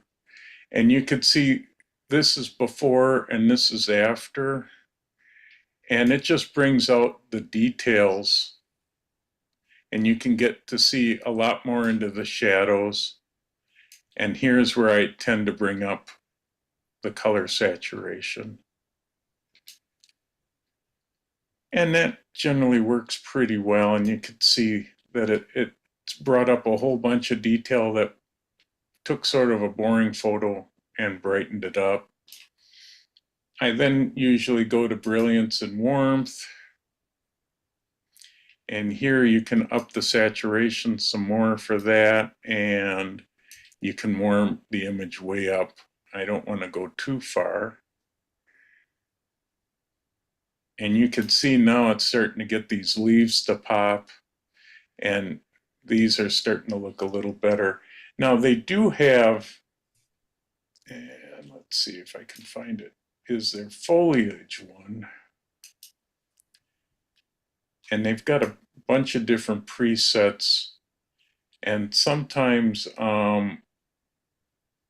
will warm it up, or they have like this warm, it warms it and makes the leaves a little less green, and you can actually go through the different methods and see what might, that one actually makes it look like a little bit more in fall color. And then you can actually enhance, and that's what ends up bringing out the leaves down here a little bit more compared to how it is without. So that's brought it up quite a bit. And I do either, I used to do it all separate like this. Now I just do presets that I have, because I pretty much do the same preset on almost everything, at least for brilliance and warmth and the detail extractor. And then I just hit apply. And then I can finish it off a little bit more. I think the highlights could be toned down just a bit. And maybe open up the shadows a bit more. But see, it starts to bring out a lot more detail in these rocks, which starts to make it a little bit more interesting. So we're starting to look a lot closer to what I had, other than my crop is a whole lot different than what I've got now, because I like the long, narrow crop. That rock is a little distracting there. And I would probably go through and pick out a lot of little things that I wouldn't like, and I would take out. And I might go in and lighten up some of these areas a little bit more, darken some of the sky areas. I try to keep the sky out unless it's got decent clouds or something in it. But you can see I like to make sure I have strands in the water instead of it completely silky, even though my exposures are probably fairly long. I don't remember what they were here. But I did spend a lot of time at this waterfall. This is down in the Carolinas, just south of the Smokies. It's Bird Falls down there. And it's an interesting little falls. It's a little hard to get to, and you got to do a little climbing, but it was pretty good. So you can see, do the original. Let's do the one that I had there. Let's see. Oops. Is it doing both? It's just before and after. Should have been that one. Drag and drop. Oh, come on. You don't want to play nice with me? There's that. Should be able to drop that in. There we go. So you can see there's a slight difference, but actually I've got it pretty darn close to what I did 7 years ago, other than the crop is a lot different. So, but it's a neat waterfall. So let's see, the flower one, we're doing good on time. So here's the original. Now,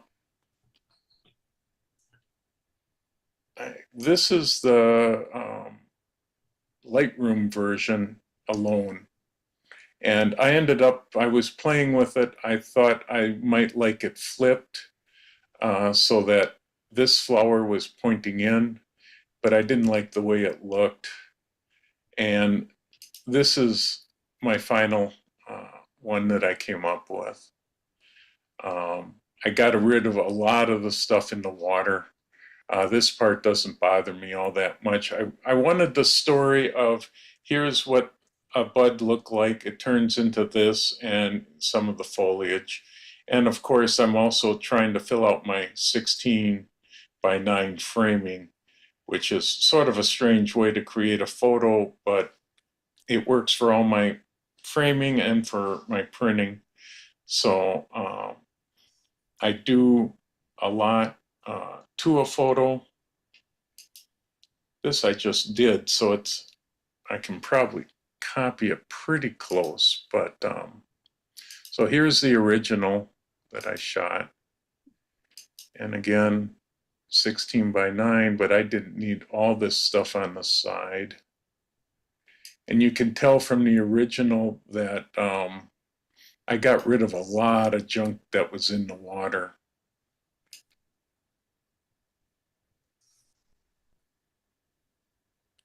And every time I do this, I do get something different. So it's sort of interesting to see each time I try to do it. But I do get rid of distracting things, especially along the edges, because I just don't like to have that distraction there. But I don't want to go through too much because I really got rid of, you could see a lot of little stuff that's all around. I ended up getting rid of. I wanted a fairly clean picture, but I still wanted the lily pads showing to tell the story of here's the beginning and at its peak what a lily pad would look like. I can't remember if I had actually taken this out. I probably would these today because I don't like the way it looks. And I don't like that lump. I know I took that part out.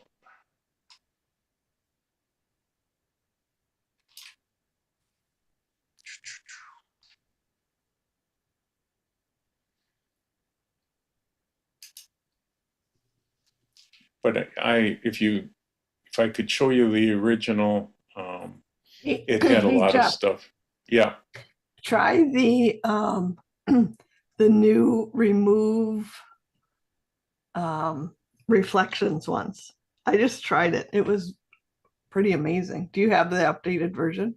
Oh yeah, this is the latest version. Yeah, So I so haven't try tried that that. one and then just click apply.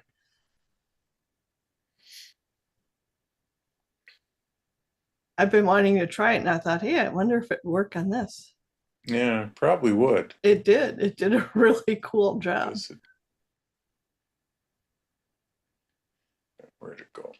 So, oh wow, yeah, it got rid of a lot of interesting things.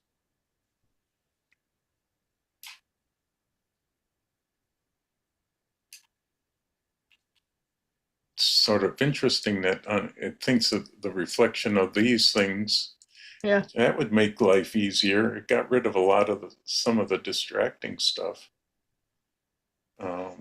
Yeah. Yeah, I haven't played with it that much, especially the new one. I just loaded this the other day. But yeah, that's pretty good.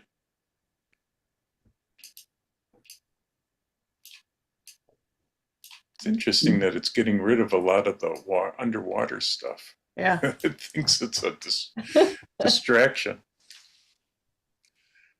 So yeah, I cleaned it up quite a bit. Let's see, I gotta close that to be able to turn that off. Took me a while to figure that part out. Just gotta get rid of that, it's bugging me. There's a lot to get rid of, so I'm not gonna fool with all that. But then I would normally go in and select the subject, which if it worked right, yeah, it doesn't always. Let's see, let's get rid of that one. Delete the mask. And so usually if I just do this, and I don't know if I'm gonna do this real sloppy, but object generally works pretty well if you just sort of do a rough outline.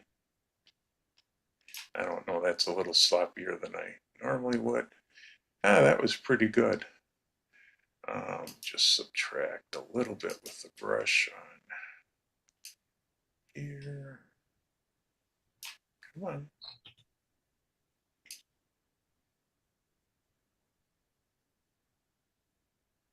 Jeez. Being picky here.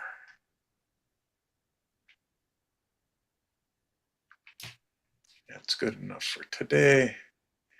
So I would have brightened it up just a bit, but dropped the highlights so that the petals look a little better. Generally don't have to do much with the shadows. Then I normally just go in and duplicate and invert, and I can darken the lily pads and all that, which help get rid of the stuff in the water. And then I would go and highlight areas that I would want to highlight a little bit more. For now, that's close enough to what I do. Then I would take it into Nick Color Effects 8.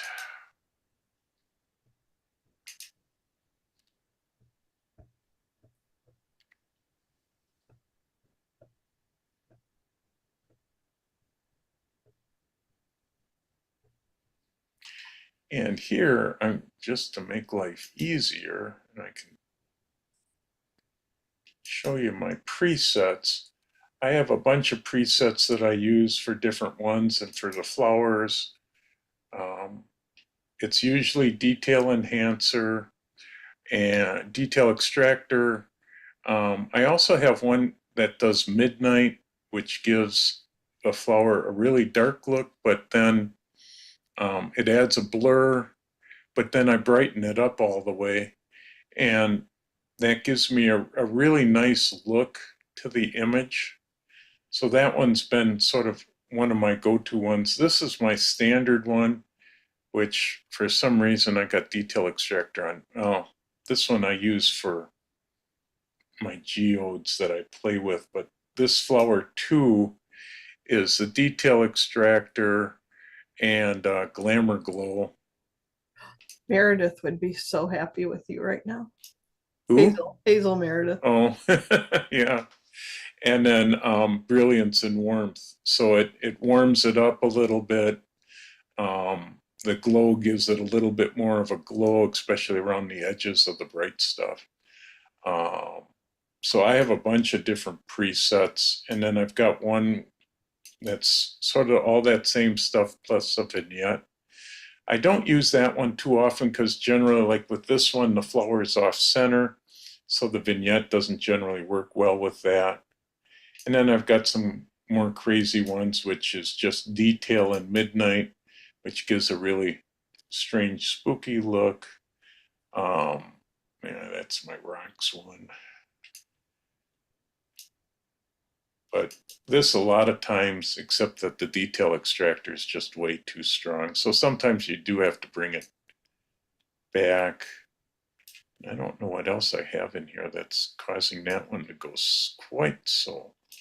Oh, it's the sunlight one, which I'm starting to like quite a bit because I can adjust the brightness of the sunlight and then adjust how bright the sunlight is and then either warm it up or cool it down. So that one I've been using on my geodes that I've been playing with. But I think for this one, my number one flower one really works about the best with it. And that's probably the one that I use because that's the one I use the most with flowers. So generally I can pop through this stuff in really quick time. And then I just will finish it off in this version and fix any last minute things up, or if I want to darken it or lighten it. What I might do, because I'm starting to lose that flower bud, is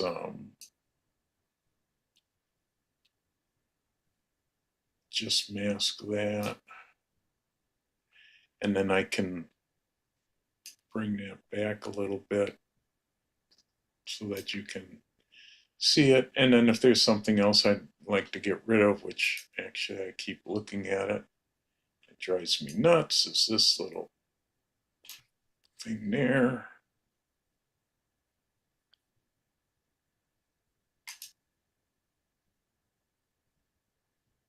But like I said, I did a lot of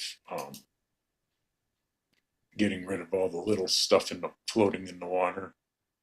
So that's not a bad comparison to, here was the original, and here was my final. So I'm pretty close to my final one. But like I say, I have a set pattern that I go through just like a lot of you did. We all sort of do the same thing, and I just repeat it on all my different flower shots. So that's it. So this time we saw normal stuff. Last time we saw a lot of weird stuff. But I also gave you more normal, decent photos to work with. Now, we didn't miss anybody, right? Just want to make sure. Great. And right around 9 o'clock. Perfect. Does anyone have anything else they'd like to discuss? Yeah, I just want to mention to everybody that remember that the Dave Cross Photoshop free week is on. And if you've been watching it, there's some absolutely amazing things they're showing and stuff that I wouldn't have played with, but just incredibly good stuff to see. Again, you can see they put on, I think it's 5 to 7 things each day. I think it's about 7. And you can watch those free for 2 days.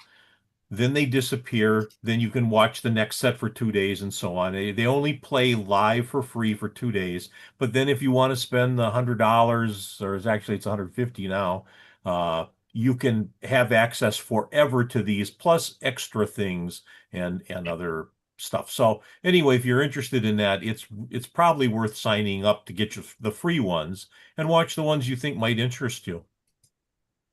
Yeah. And right now it's perfect timing because Photoshop is all brand new for 2026. The version is out. And so is Lightroom Classic is just been updated with a complete overhaul again. And regular Lightroom and Camera Raw. So everything just was updated because Adobe Max was just a couple of weeks ago. So there's a lot of new stuff to learn that I haven't even gotten into yet.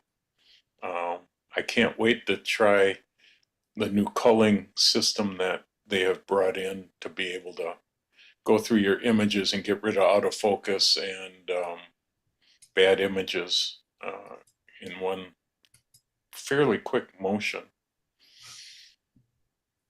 But they've just done so many neat things, like they did stuff with titles and print. Somebody just did one on silhouettes, using your photos to make silhouettes. And again, all these different things that they've been showing really are very impressive. And then different ways to use blend if sliders and all those things that you might have played with a little. They give a little more structure to how they work and why they're really good to know. Yep, you never stop learning with this stuff. The one thing, Ellen, I have a question for you. There was 5 of us who went to the Shalom Wildlife Center. So do you have room in the newsletter if we send you our field trip photos? Some of the ones that I've seen are really cool. Well, and I'd like them because I'd put them on the website. Yeah, how would you like them, and how many do you want? I'll take whatever you got. 2100 pixels on the long side, and as a JPEG, of course. And there's usually the newsletter photos just are, I can always add pages. I mean, that's not a big deal. Part of it is the time of going through them. So, I mean, that's why I think I limited it to, I can't remember. Did I say 8? Maybe I should say, well, lately it hasn't been that many. So usually I think I limit the number of photos to about anywhere from 6 to 8 or something like that. But yeah, there'd be room, but only because I can add more pages. It's only 9 pages now. A lot of times it's been 12. So yes, I've always been looking for fill, but there is a lot going on around the house and stuff like that. So it's just a time thing once in a while. So yeah, if you can send me the Shalom pictures like soon, then I can kind of plan those ahead of time. But usually if I send out an info, it's getting close to the deadline, and that's when I don't really want a ton of them, because even though Photoshop is, oh God, it just is moving things around for, I mean, it's just harder. It makes your life easier. Yeah, right. I know they say that, but when they move things and you go, where the heck is that now? And they've merged things. It's just difficult to spend the time. It's a full-time job learning Photoshop. I want to do my old-fashioned way. This and that. Boom, done. Okay. Well, I'll send out a message to the other 4 that went, but I've seen like Jesse Okay. and John, they put backgrounds on their photos, which are really cool. You know, like things that I never even thought of. So it really was really cool seeing what other people Was did. that Jesse that put the buffalo in a field or something like that? Yes, and John's got one in a snowstorm. I'm like, Where whoa. did I? Well, I just saw that one today somewhere, and I can't remember where I was. You know, was I on the website for Menomonee Facebook. Falls? Was it in my Facebook feed for some of the, I don't Yeah. remember. Well, I'll round them up to send pictures to both you and to Jeff, so we can get it. I have an aging brain, so please take that into consideration. I'm not to the dementia level yet, but there are things that are escaping me now and again. We all. According to my husband. Well, Ellen, thank you. did very I much. see that you won third place in the newsletter contest for this year? No, because I never submitted anything, so that can't be right. I thought I did. I thought we did. Oh, I don't. I didn't. Or is that ribbon the one from last year or something? That could be. I don't know.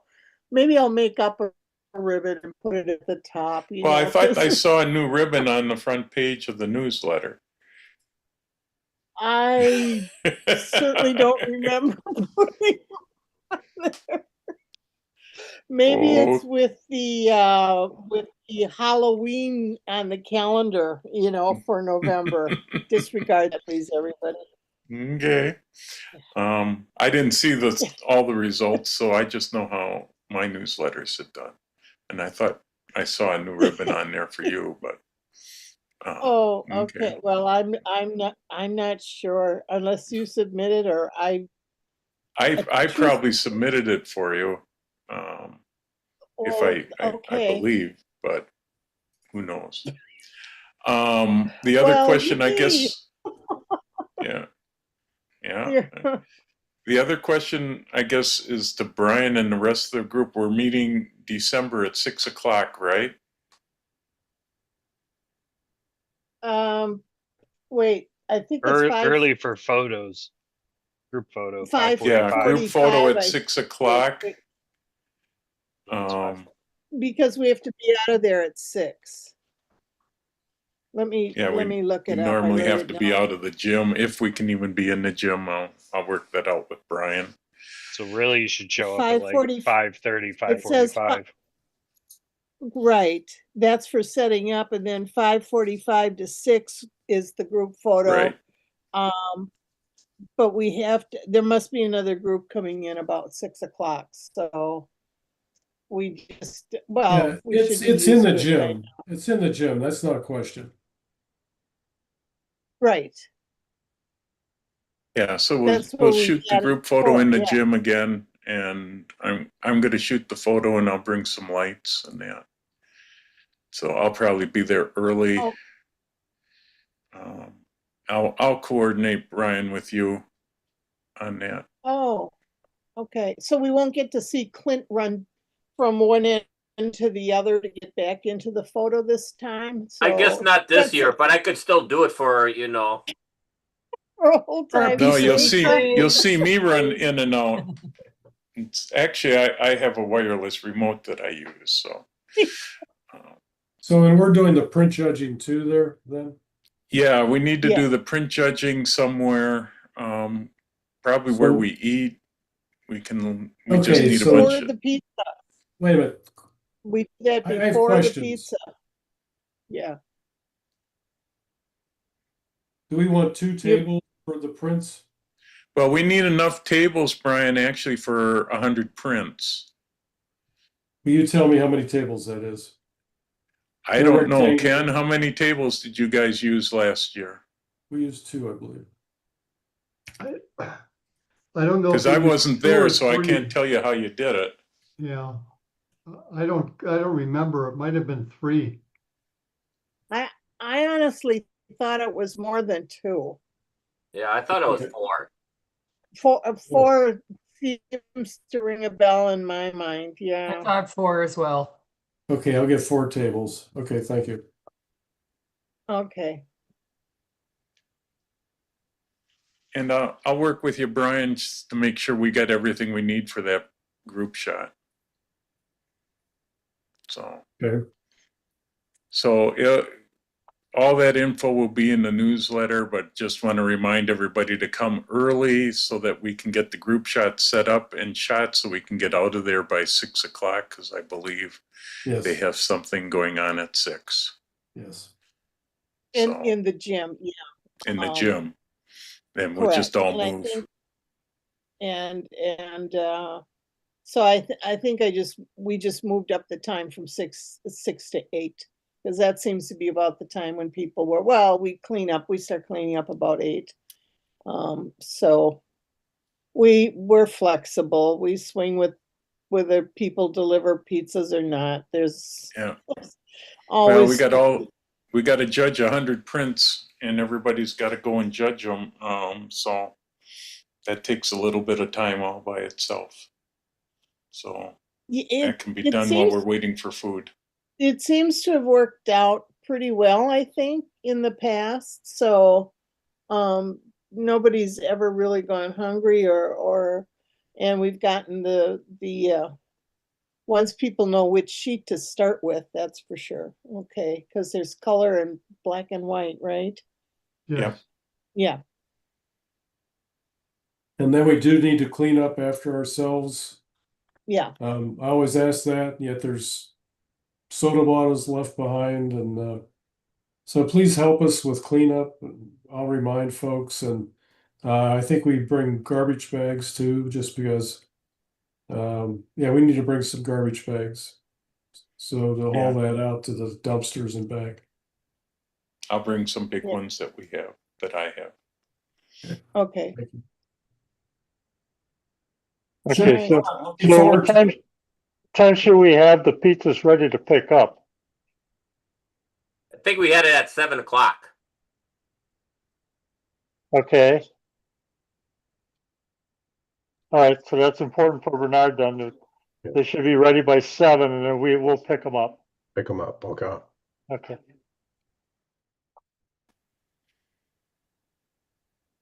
Okay. And you can bring treats also, I think, but I think a lot of the treats actually don't get eaten. So I think the pizza fills up a lot of people.